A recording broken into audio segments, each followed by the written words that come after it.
Hello, everyone, and welcome to SCORE Fairfield County's live webinar. Want to start a food truck business? The affordable entrance into the food industry. I'm Pat Duncan, the webinar coordinator and a business mentor here at SCORE Fairfield County, and I'll be your host. Our presenters today are Brett Lindenberg and Malcolm Bedell. I'll tell you more about them in a minute. First, some brief information on SCORE. We're a national organization attached to the Small Business Administration. We have 320 offices, and we have 11,000 volunteers to help you start and grow your own small business. They come from a wide range of industry, processes, and subject matter expertise. We offer three primary value-added services to small business owners.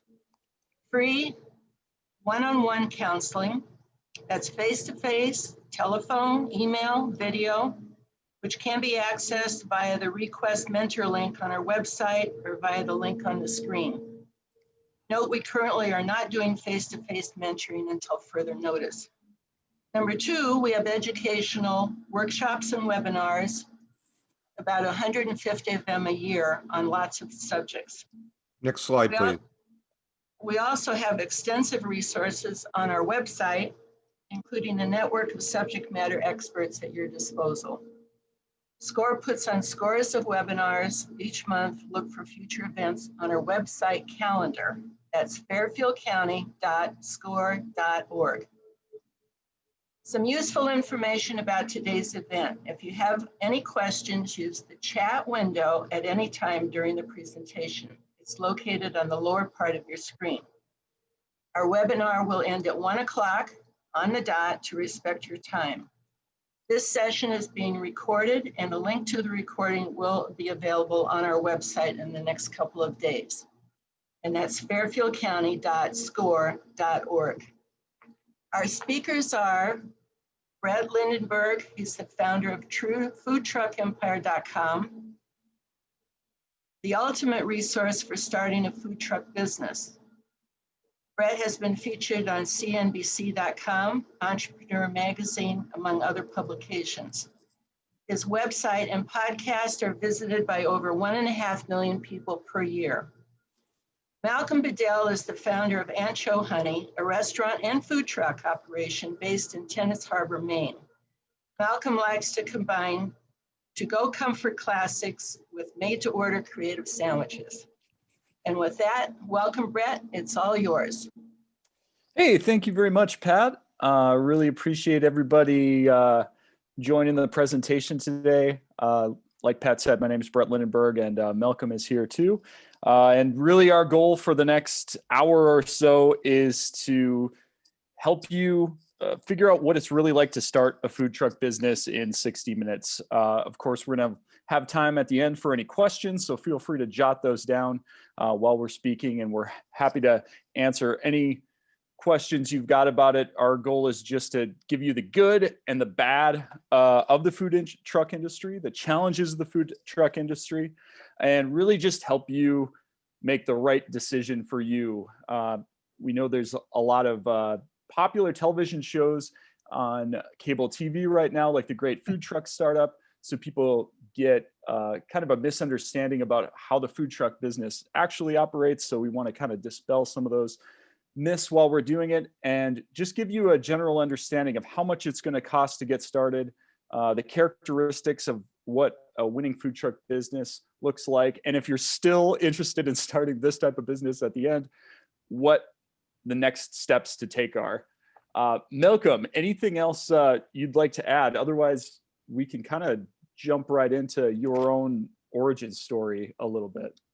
No, that sounds good, Brett. Thanks for having me, everybody. I'm happy to be here. And yeah, I think as Brett said, there is a glossy version of the food truck business, which, has some elements of truth to it. And then there's kind of the reality. And so we'll talk about both those things. Very good. So just as a little background, like Malcolm said, there's kind of two different things. They're both real aspects of the food truck business. First is the food truck dream, right?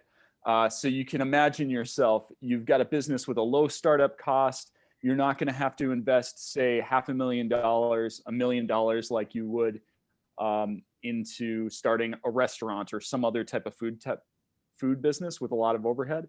You can get started really, really affordably, and we'll kind of get into the numbers later in this episode. But that's really part of the dream is, you could buy a truck used for, $40,000, put a loan on it, and then get started, be on your way building a business on the weekends. The second kind of aspect of the dream, which of course is also true, is you have a lot more flexibility of when and where you can work versus a traditional restaurant where, you could be open. You pretty much have to be open 7 days a week in the restaurant business, or at least that's the expectation for most businesses. But a food truck, you could only work on the weekends. Those are traditionally the hot days and when you're going to make the most revenue. But you've got a little bit of more time and flexibility to shut off your business, or if you just want to run it as a summertime business, that can work out well too. Park the truck at night, and then you can kind of do it that way in part-time. Also, the other kind of part of the dream too, and this is kind of put on more by some of the TV shows as well, like the Great Food Truck Race. This is really the type of business that you could start by yourself if you wanted to, or operate with just a family member or two, especially in the early days when you're just starting out. This really is, something that you can do. It's a business that you don't need to hire on a lot of people, at least not right away. Of course, if you do want to make money, then you do have to be out there and working if you want to make more revenue. So there is a trade-off there, but you can definitely start it very simply. And, it can be a simple to operate business, serving food that you really love to do, love to make and create. And it doesn't have to be super complex. Again, like if you started a restaurant where you might be thinking about hiring cooks and hiring wait staff and all these other things, it really can be pretty easy to get started. And Malcolm, too, just to add a little context, you basically got started with your food truck operating it essentially by yourself with one part-time employee. Am I correct? Yeah, I mean, my food truck story pretty much matches this outline of what the dream was. I was sitting in Los Angeles working a dead-end desk job, sitting not just in a cubicle, but in like the basement of the office. And just, knew that I needed to get out and really kind of live this dream. So the early stages of my food truck story align very closely with what I think everyone's fantasy is, right? You basically just quit your job, buy a truck, and figure it out as you go. And that's pretty much exactly what happened. To elaborate on your point just a little bit, I think it's a strong one. This is really the only way to get into the food business in a way that's not all consuming. You're absolutely right in that, this is a way to kind of dabble and test your concept. If you have 2 days a week that you can commit to your food business, you can do that with a food truck in a way that you really just can't with a restaurant. So it's a great way to kind of test your concept, test kind of the lifestyle, frankly, see if it's for you, without the huge commitment of a brick and mortar. I think that's really important. I agree. Now, so we've got the dream out of the way. You've got the vision for whatever types of sandwiches or tacos you want to serve. Here's where people can get kind of hung up, or this can be a really overwhelming business for them. First, you can kind of think of it as being romantic to be driving to a new location every day, but that can really start to wear on you after a while. You think about, you don't just drive to a location, set up and start serving. You usually have to schedule something with the owner of a specific property. You've got to make sure your permits are in place. You've got to make sure to prep before the beginning of the day. You've got to make sure your inventory is good. They're just like any other vehicle that you have with your car or your truck. Inevitably, you're going to have a breakdown every once in a while, and you're going to need to get that fixed. That is, another challenge, especially if you find yourself trying to decide between a new or a used food truck, and we'll kind of get into the pros and cons of that. later in the episode, but it's something really to think about when you're before you start, is that you are going to have these inevitable breakdowns and hiccups in the business. Next, just like any other food service type industry business, typically you're making most of your money on the weekends and on holidays. So are those days that you want to be working? Is just basically a personal question that you have to ask yourself if you're willing to do. Getting supplies, especially if you have a more complex menu that you're planning, how do you get those at home? Some places you can't get home, in bulk food delivered to a residential address. So that can be a challenge if you've got to be going out and driving and picking up supplies and then driving to a vending location. And of course, there's more than just cooking the food, right? There's food prep, there's cleanup work, there's customer service, there's taxes, there's potentially payroll, there's all the normal day-to-day grind business stuff with a food truck that there are in any other business. So it's not to just try to discourage you in any way if that's not the intent with this. All we're trying to do is outline the realities of the pro side, and then just the regular expectations that you should have before you get into this type of business. Yeah, I just have two things to add there. Talking about, the headaches of mechanical breakdowns. I once heard someone say that one of the challenges of a food truck is you're basically taking all of the challenges inherent in running a commercial kitchen and then adding to that the challenges inherent in keeping a 1970s era box truck on the road. And so you're really kind of taking on both of those things at the same time, which can be a lot. I think the other thing that I would want to stress is just how kind of wearing the sort of vampire's hours can be. When you get into the food business, you're basically making the commitment to live on an opposite schedule as the rest of humanity, which often means that your best days on the truck are going to be days that everyone else has off. So that means working holidays, that means working weekends. I used to get teased a lot on my food truck because our hours of operation, I think, were only from 11 in the morning until 6 at night. And so people would say, oh, it must be nice to only work a 7-hour day. But the fact is, when you consider morning prep and evening prep for the next day, most often that abbreviated schedule of being open, the reality was I was up at 7 in the morning and was often cooking past midnight. So your hours that you're actually open are not a reflection of the amount of work that you're putting in. And again, as Brett said, none of this is to discourage anybody. This is very much a valid dream that you should nurture. But there is this whole other side that we try and get people clear on as well.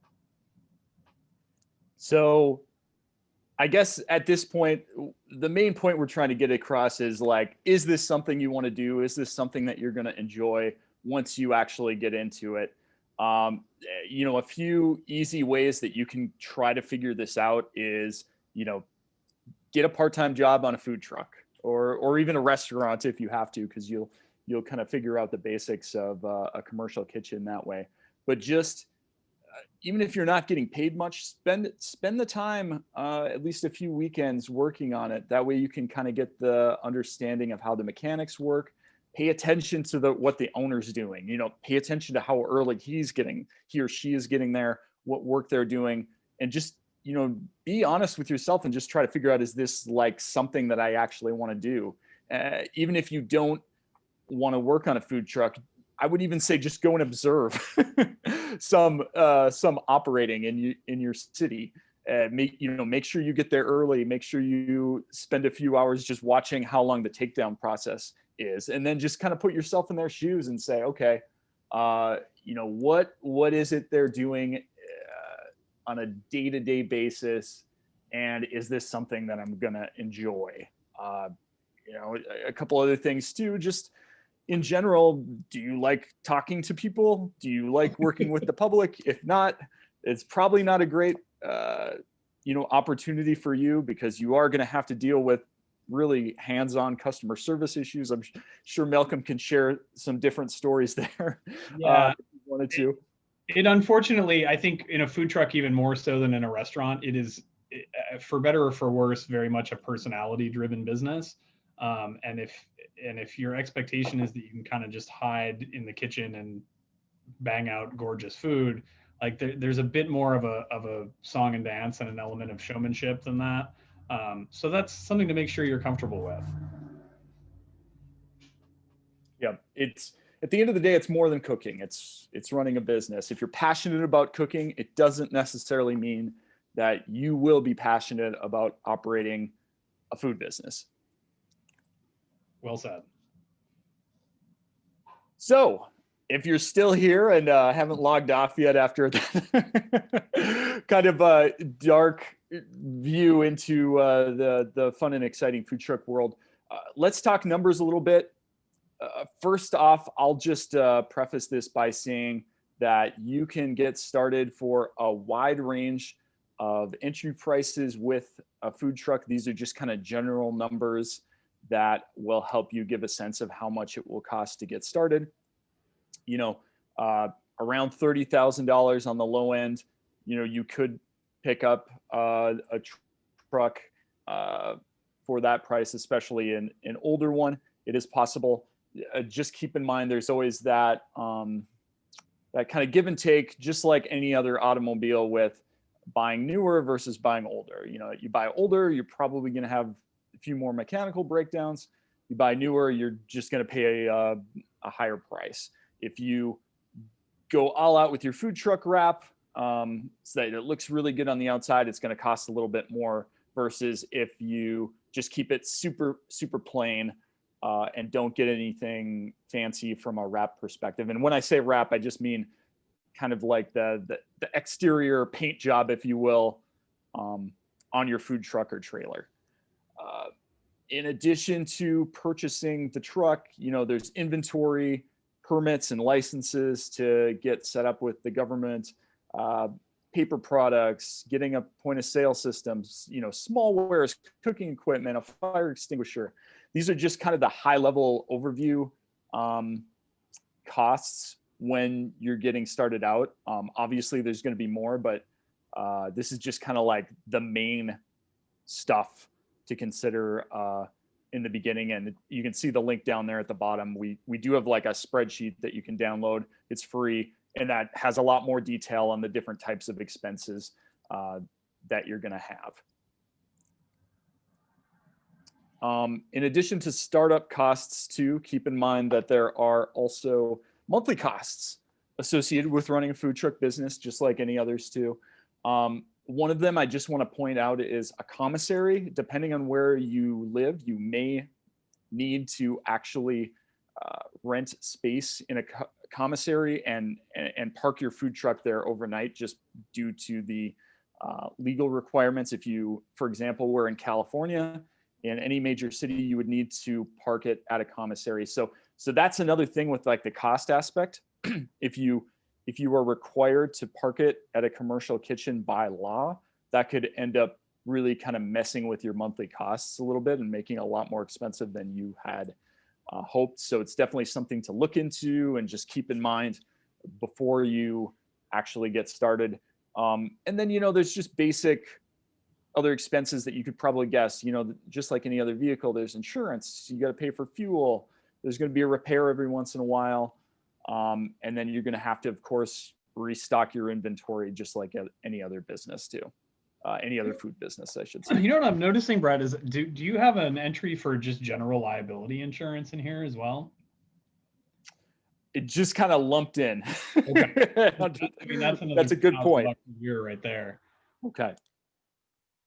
I think I would just add, you can obviously spend much less than this. My total startup cost for my truck, which was an 8x10 concession trailer, was about 25 grand.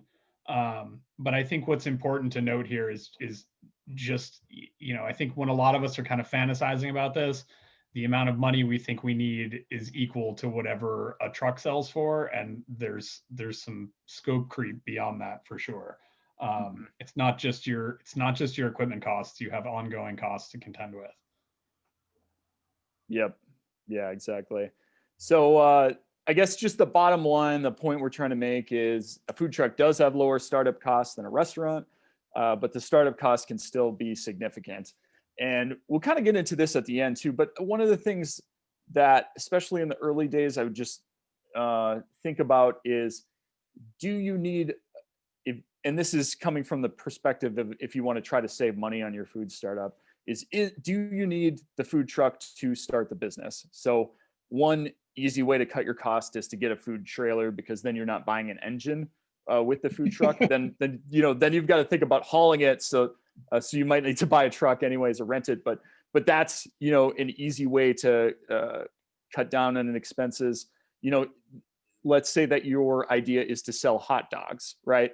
Hot dogs, you could actually just start a hot dog business by getting one of those little stands or a hot dog tent for literally like a few $1,000s used.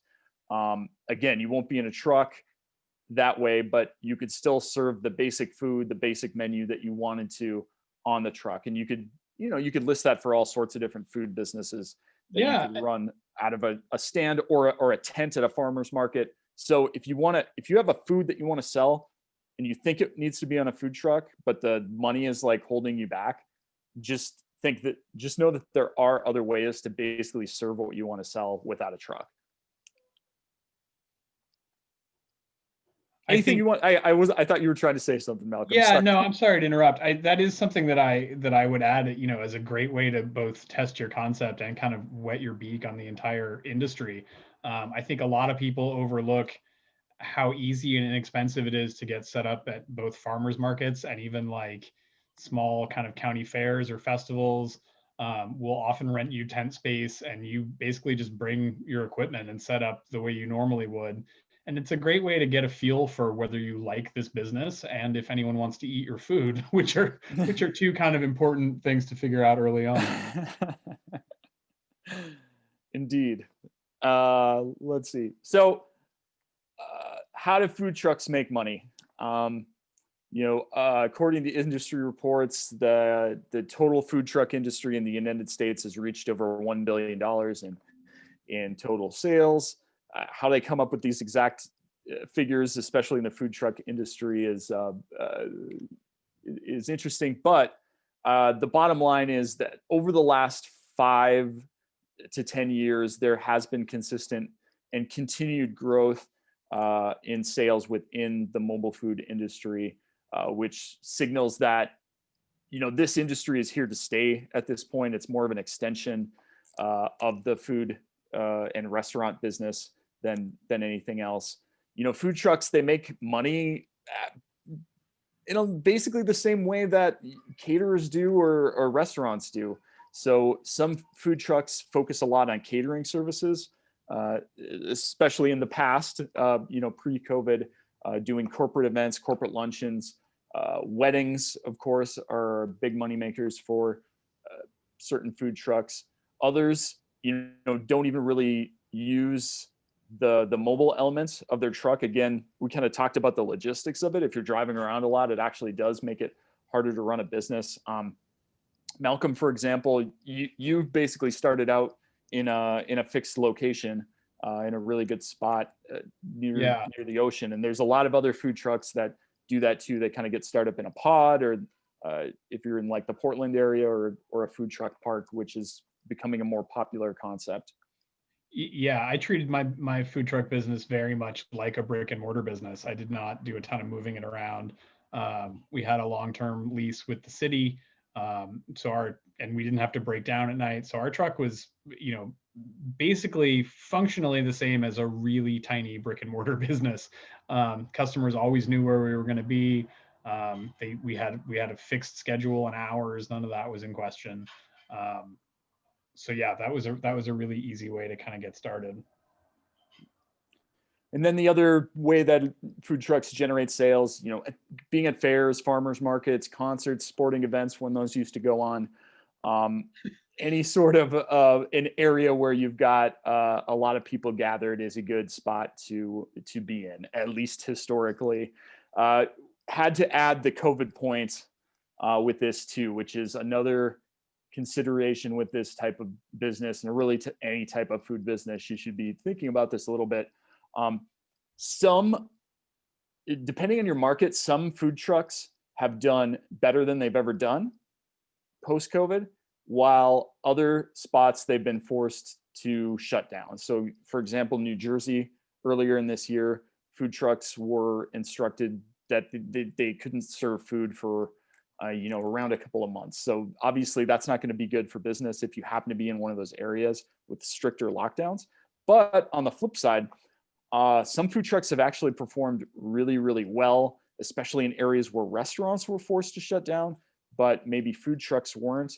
Also, you think about a food truck, it is set up really well for the current environment. Just, you're eating outdoors, you're picking up the food, and then you're leaving. It can be contactless as well. So a lot of food trucks have actually done pretty well post-COVID once they've kind of like figured out the new realities of operating a food business. I know some folks in Cincinnati, for example, the local food truck association there, they started reaching out to different homeowners associations in the rural areas of the Cincinnati area, and they actually were able to kind of form partnerships with these different HOAs to go in to these different communities, and they would announce that food trucks were coming a certain day. They could make pre-orders and then just pick up or have meals delivered to just people within their little community. And I know that's been working well. So there's just, as long as you're able to be open, definitely look into what other food truck businesses are doing in your area right now, because they probably switched how they're making money, over the last few months. And I know Malcolm has changed up his his menu and his approach a little bit since this time too. Yeah, I mean, I don't feel like there's any in between right this minute. COVID has either shuttered your business or has sent your kid to college. I mean, there's no middle ground. You're either having the best year ever or the worst. Mm-hmm. And that's just kind of how it is, I'm afraid. Yeah. So I guess just some key characteristics that we want to share about what makes a winning food truck, what makes a food truck that can actually be a successful business and, pay for your lifestyle and, allow you to live comfortably and do what you love. The first big simple tip is just keeping your menu small. Food trucks, they've got limited space, so you can only store so many ingredients on there comfortably, even if you've got a big unit. But also, you got to kind of think about the operations of it too. The more ingredients you've got, potentially the more food suppliers you've got to work with. So it just kind of complicates the business more. And then you get into, a bigger menu that equals more complexity in the cooking time too, and you may not be able to cook as fast. So generally speaking, you want to keep to a small menu. I know we kind of think like 4, 5, 6 menu items is a good ballpark area to be in. Being fast. Again, this goes back to not being too complex. People don't like to wait in line. You need something that you can really crank out quickly. That way you can serve more customers. Ideally look for something that has some margin to it, right? So just a few high margin menu ideas that can work well: grilled cheese, hot dogs, burgers, popcorn, coffee, ice cream even.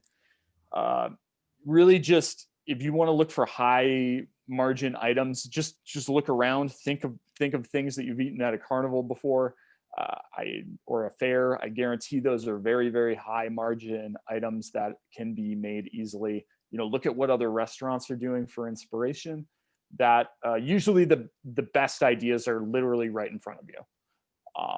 And then of course, finally, don't forget to make something unique, make something that people want, put a unique twist on the burgers that you're making, and have some type of a compelling story behind or reason behind the food that you're making. Not just, we have high margin menu here, but you don't want to make that the brand that you put out. You want to think about like the reason behind why you chose grilled cheeses. Maybe you're maybe your aunt made amazing grilled cheeses and that inspired you to come up with, serving this on a food truck. I know someone in one of our past classes, they had came from a Polish heritage, and their grandfather made this really good Polish food, and that's what they decided to do then, as their food truck product. And you think about it, okay, Polish food, very unique, good story behind it. And so that's another way that you can go about finding a unique twist to put on your own food, is just kind of looking into your own history, what you like to cook, what your passion is, that sort of thing. Malcolm, for example, loves burgers and sandwiches. Very passionate about the sandwich, this guy. Too passionate about sandwiches. It's damaging all of my other relationships. No, probably tacos too. Yeah. I think I would really just want to stress the importance of a small menu. I think as cooks, we often want to dazzle our audience, and there's certainly nothing wrong with that. But, for all the reasons Brett outlined, you need to have a small, tight menu that you can execute quickly. Food truck customers, unlike restaurant company customers, have the expectation that they will be served instantly. The moment they place their order, their food will be ready. So focus on things that you can get out quickly, while still maintaining creativity and quality. I'm kind of kicking around an idea in the back of my mind right now for a very small food truck that will serve one thing. Now, depending on where you live, you might be able to get away with that. You might not. But I kind of have this fantasy of this next food truck venture of mine just being committed to doing one thing and doing it perfectly. And I think that sets you up much, much better than having a menu with 14, 15, 16 items on it. You don't have the storage space, you don't have the manpower. It's just really hard to execute big menus.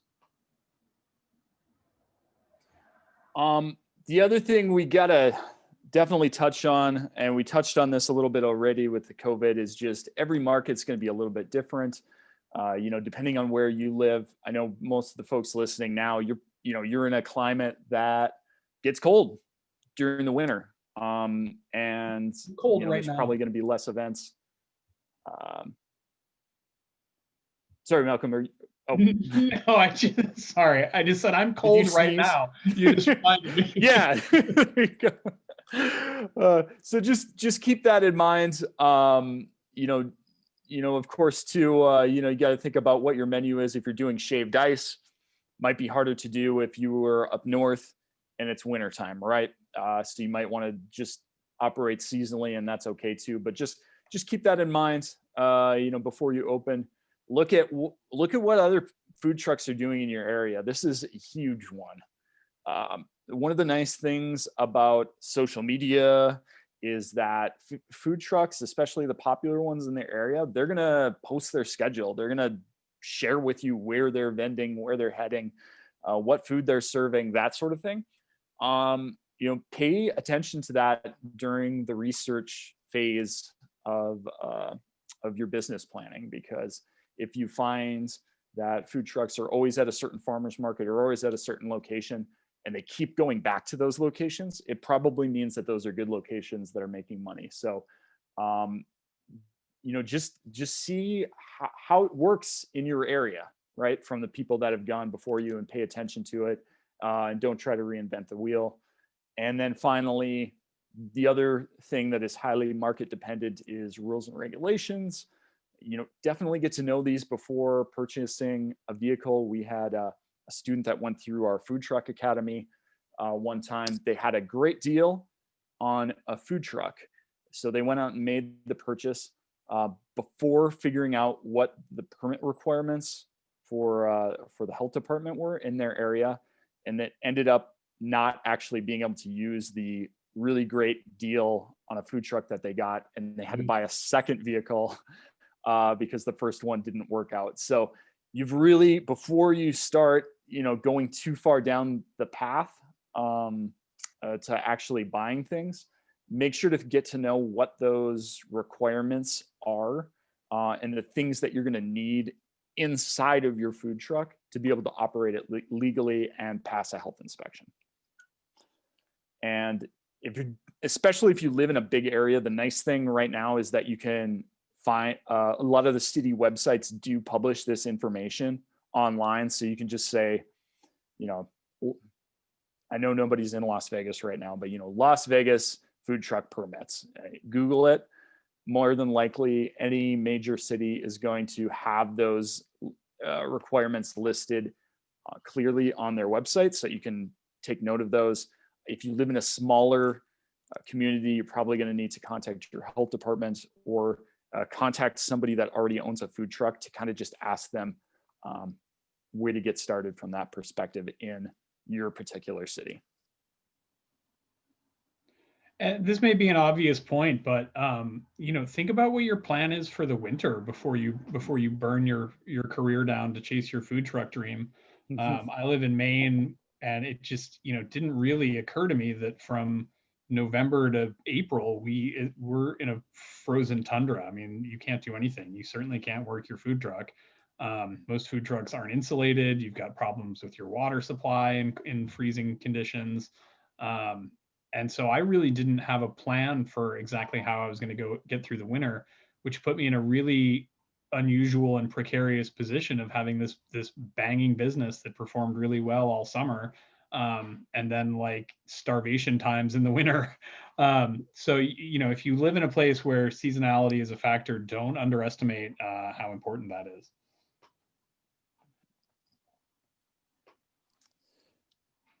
Okay, so for anyone that's here, still here, here's what to do next right away. I think these are the best things that you can do, and they don't cost any money.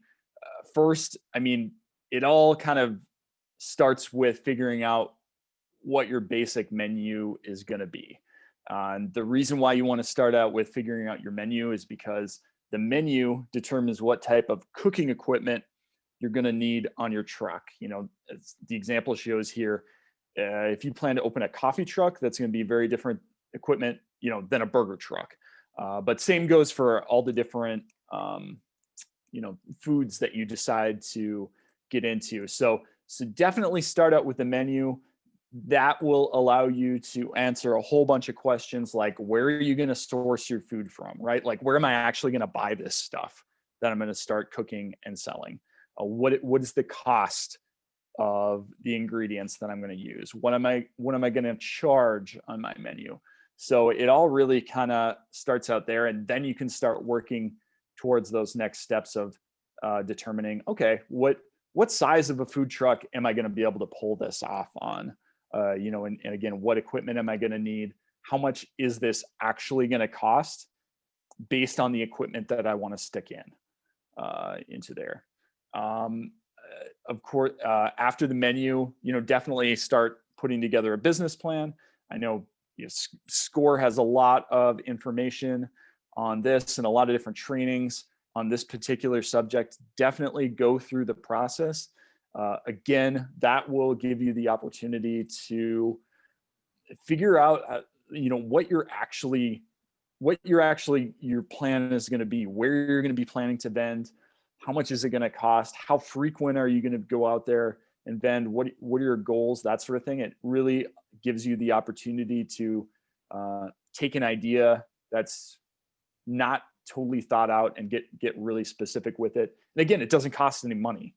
And it's a great thing to do while you're still in the learning and evaluation phase. And then once you go through those steps, go ahead, get that truck, hit the road, get out there and, build a business that you've dreamed of building.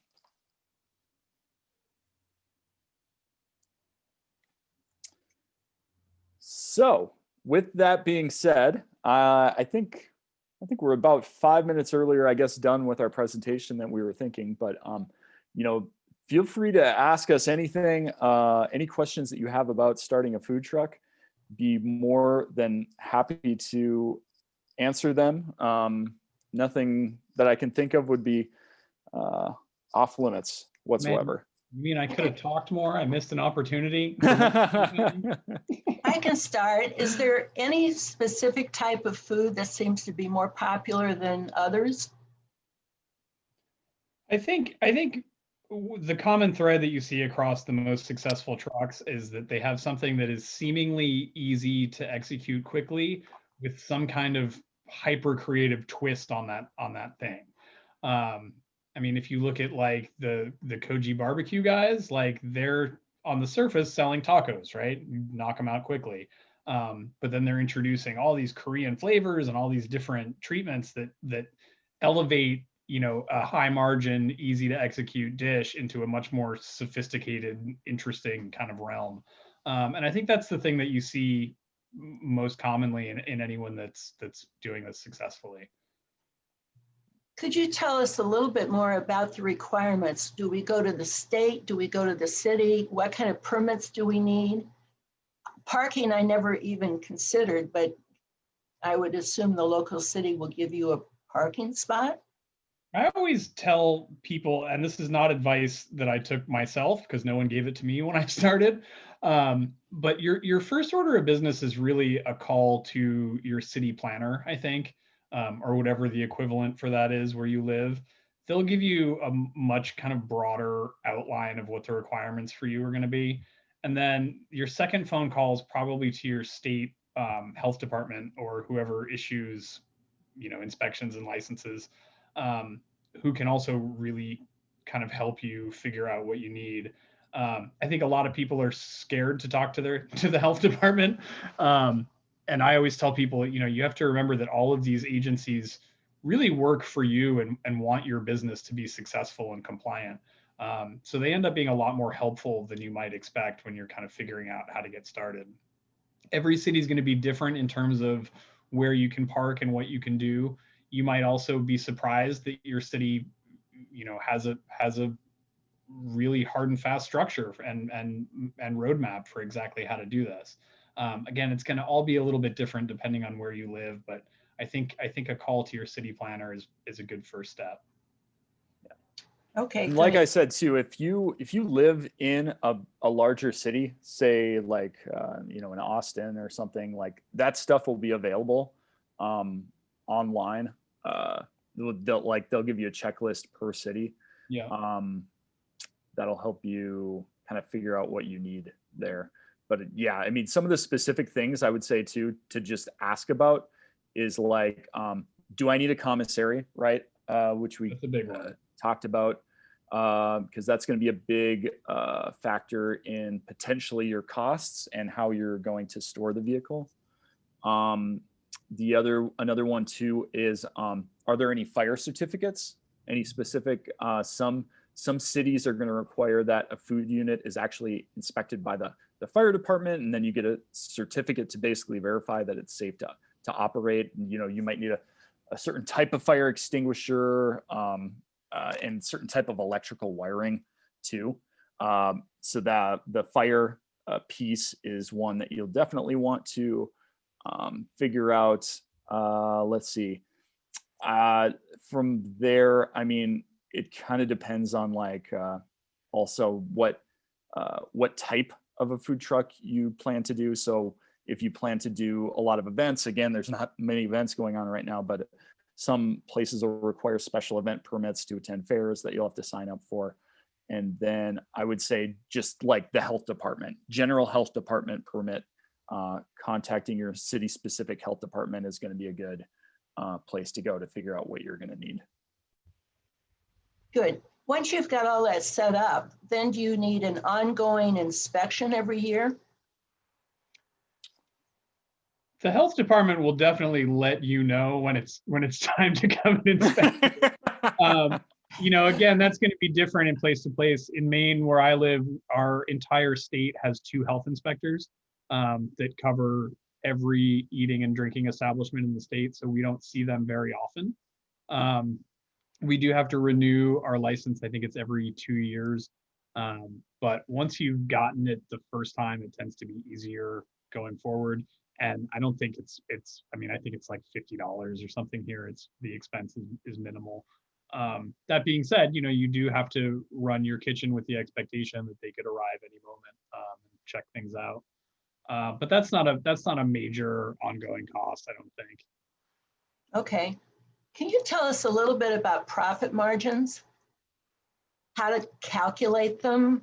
Is one type of food truck more profitable than another? One of our favorite topics, isn't it, Brett? Yes.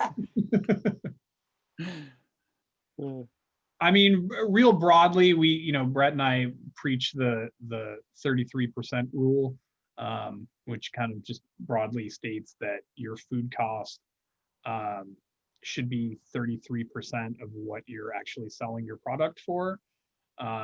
So in other words, if you're selling a hot dog for $3, you shouldn't be spending more than $1 on the cost of that product.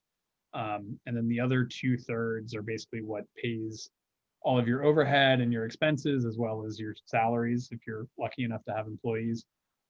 So that's kind of the general rule of thumb. From item to item, I think, you're going to see some significant swings in that.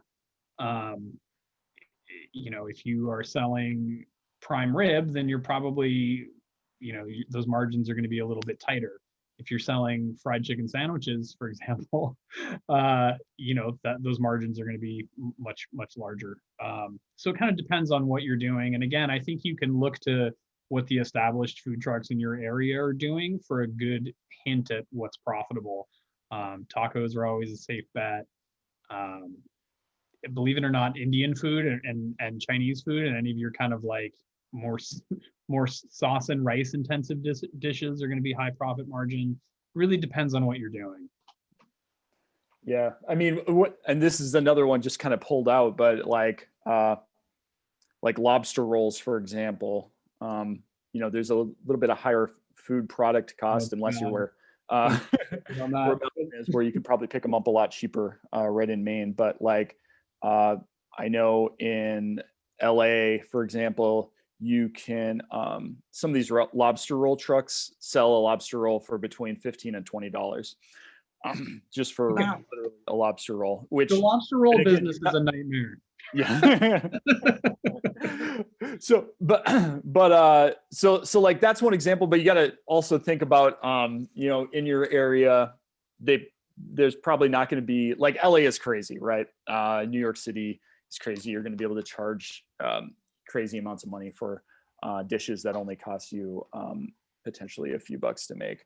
But some of those do work well. Like if you look at Cousins Maine Lobster, which is they have like franchise opportunities that you can buy into. They're literally a food truck franchise that specializes in just doing lobster rolls, and they were able to get millions of dollars in investment, and now they have an e-commerce site, and they've expanded much bigger than that. But yeah, I mean, if you really need to, match it, you can almost match it up to what restaurants are doing. So you could see chicken sandwich places, like Malcolm said. There's a lot of investment money going into chicken sandwich restaurants right now, and the one big reason is because people want it, and because there's really good food product costs there. So just kind of looking at what is popular on the restaurant side, you can get ideas for the basics of what your menu can look like. Oh, we had a question here from one person that asked about a juice truck. Mm-hmm. Any insights there? Well, let's see. Not to like plug, plug ourselves, but I can send a link to a podcast episode that we did. It's free to listen to with a juice truck owner. It's definitely can be a good business. One of the challenges with that is there's a large amount of food prep, from my understanding, within that particular concept, because you've got to get a lot of apples, you got to get a lot of like fresh fruit, you got to grind them up, and then also the cleanup, it sounds like, is really more difficult in that one. And just like similar to a coffee truck, you're going to have different electrical requirements there, because you're going to be turning on mixers a lot, which requires, kind of these bursts of energy or electricity, I should say, to operate. So I guess that's like a few things to think about. But I mean, yes, like a juice truck can totally work. It can be high margin, but just keep in mind the effort required to produce that is not as easy as some other options that you could have. But yes, Okay. absolutely. We also had a question about, is there a listing of food truck franchises available?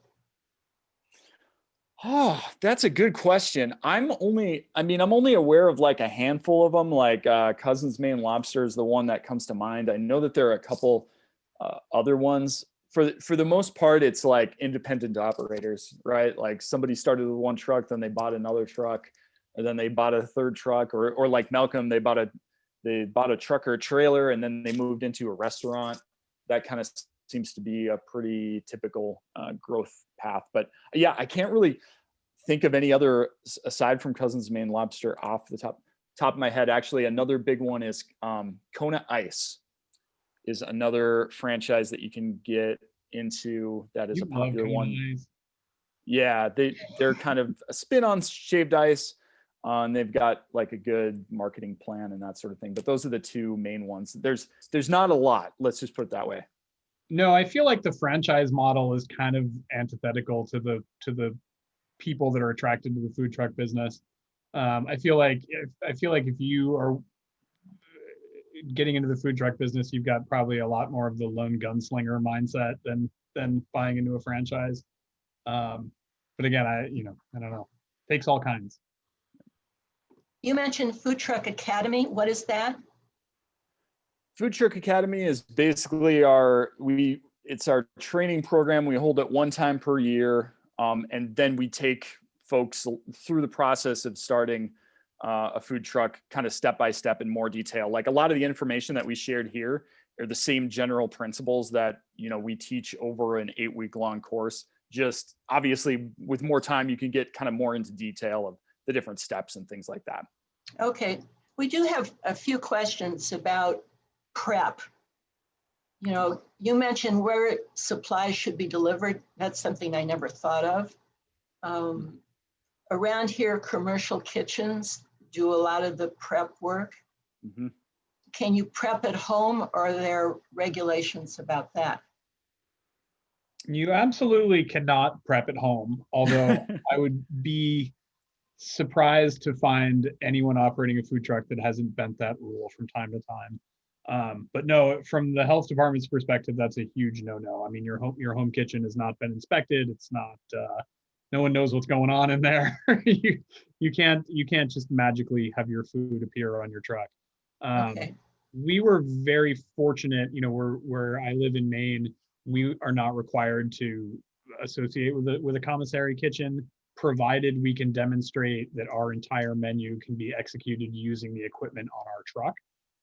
Which in our case it could. So as long as we could show the health department, yes, we're making this, and this. This is how we're cooking this, and this. It's all being prepared right here on the truck.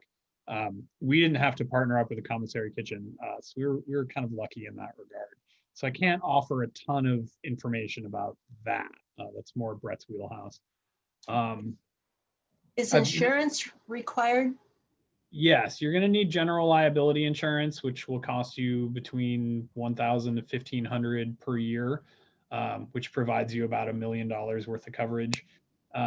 Unlike most insurance policies, like you get for your car, you can't pay month to month. It's expected that you pay your entire premium in advance. So that's kind of a drag. But no, you gotta have food insurance. I see Diane asked what happens, God forbid, if someone gets food poisoning from your food. I mean, to my way of thinking, that's pretty much an instant end to your business, as far as I'm concerned. I'm not sure how anyone really recovers from that, which means making sure it doesn't happen in the first place is kind of your first priority. How does one advertise? Yeah, that's I mean, historically, what you would do is, you want to find events, right, or location where there's foot traffic, right, and start kind of organically building up an audience from there. Like with Malcolm, with your food trailer, he was right up alongside the ocean. He was in like a really good kind of location where people could visibly, see him, and you could kind of like capitalize on that foot traffic.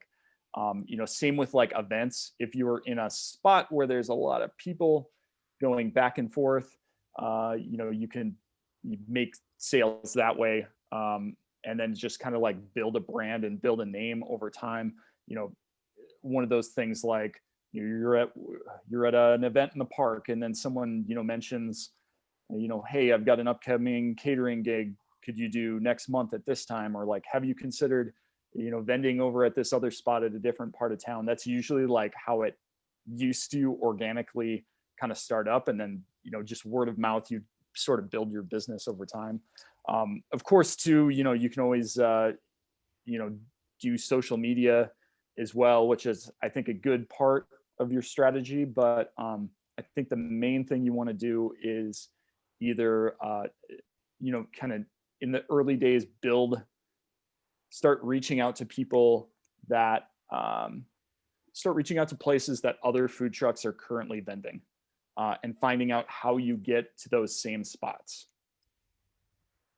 Because again, if a food truck is going to the same spot over and over again, or no matter where it is, that's probably a good location to be and to start the process.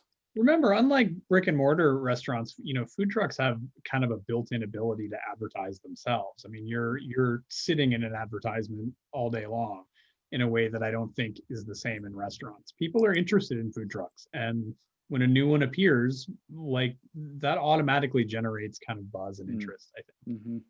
I don't think overall that you need to work as hard to promote a food truck as you would a brick and mortar restaurant. Okay, great. I mean, that's a great point. I would say too, like, think about the exterior of your truck a lot too, because the exterior of your truck is kind of like your marketing. I know someone that owns a food truck where like they started running it for the first couple weeks without a wrap. So with no like signage basically on the outside, it just looked like a big black box basically. And they had a really, really difficult, like nobody approached the vehicle. They couldn't get in anywhere. And then as soon as they got it wrapped, it was like, they're like, oh my gosh, like, I went to the grocery store and I was picking up some supplies and some guy stopped me and said, hey, would you be able to, vend at this event and that sort of thing. So I would say just like, not necessarily that you need to spend a lot of money on it, but make sure the exterior looks, clean, inviting, and kind of draws people in, and definitely make sure it doesn't push people away. Okay, guys, thank you so much. We're running out of time. We've got about 2 minutes. So as a reminder, a recording of this webinar is available within a couple of days on our fairfieldcounty.score.org website. And we have upcoming webinars, so always check our website for those.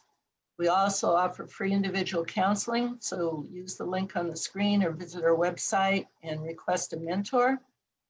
On behalf of SCORE, I'd like to thank you all for attending today's SCORE Live webinar, and thanks to Brett and Malcolm. Thank you. Thanks, Pat. Thanks everybody who attended.